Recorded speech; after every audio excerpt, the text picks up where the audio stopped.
చైతన్యరథం వీక్షకులకు స్వాగతం, నమస్కారం. చరిత్ర సృష్టించిన విద్యాశాఖ. శభాష్ లోకేష్ గారు.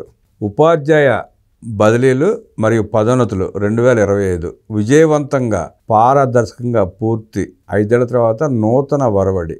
ఆంధ్రప్రదేశ్లోని ప్రభుత్వ జిల్లా పరిషత్, మున్సిపల్ కార్పొరేషన్ మరియు మున్సిపల్ పాఠశాలల్లో పనిచేస్తున్న ప్రధాన ఉపాధ్యాయులు, స్కూల్ అసిస్టెంట్లు, భాషా పండితులు, వ్యాయామ ఉపాధ్యాయులు మరియు సెకండరీ గ్రేడ్ టీచర్లు ఎస్జిటికు సంబంధించిన 2025 సంవత్సరపు బదిలీలు మరియు పదోన్నతుల ప్రక్రియ విజయవంతంగా ముగిసినట్లు పాఠశాల విద్యాశాఖ డైరెక్టర్ గారు ప్రకటించారు. గత 5 ఏళ్లలో జరిగిన బదిలీల ప్రక్రియలో తరచుగా రాజకీయ జోక్యం, అవినీతి ఆరోపణలు వెల్లువెత్తిన నేపథ్యంలో ఈసారి ప్రభుత్వం అత్యంత పారదర్శకంగా వ్యవహరించింది. 5 ఏళ్ల తర్వాత ఎటువంటి రాజకీయ నాయకుల జోక్యం లేకుండా, అవినీతికి తావు లేకుండా ఈ బదిలీలు, పదోన్నతులు జరిగాయి. అర్హత మరియు నిబంధనల ఆధారంగా మాత్రమే ఈ ప్రక్రియ పూర్తి చేయబడింది. అదేవిధంగా ఉపాధ్యాయుల బదిలీలు, పదోన్నతుల విషయంలో ఏమైనా అభ్యంతరాలు లేదా ఫిర్యాదులు ఉంటే వాటిని స్వీకరించడానికి ప్రభుత్వం ఈసారి మొదటిసారిగా అవకాశం కల్పించింది. ఇది ప్రభుత్వ పారదర్శకతకు, ఉపాధ్యాయుల శ్రేయస్సు పట్ల నిబద్ధతకు నిదర్శనం. ఈ సంస్కరణల ద్వారా బదిలీల ప్రక్రియపై విశ్వసనీయత మరింత పెరిగింది.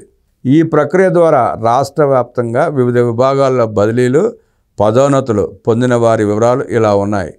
గ్రేడ్ 2 ప్రధాన ఉపాధ్యాయులు 1494 మంది బదిలీలు కాగా 1375 మంది పదోన్నతి పొందారు. మోడల్ ప్రైమరీ స్కూల్ ప్రధానోపాధ్యాయులు 5717 మంది బదిలీలు పొందితే 1592 మందికి పదోన్నతులు లభించాయి.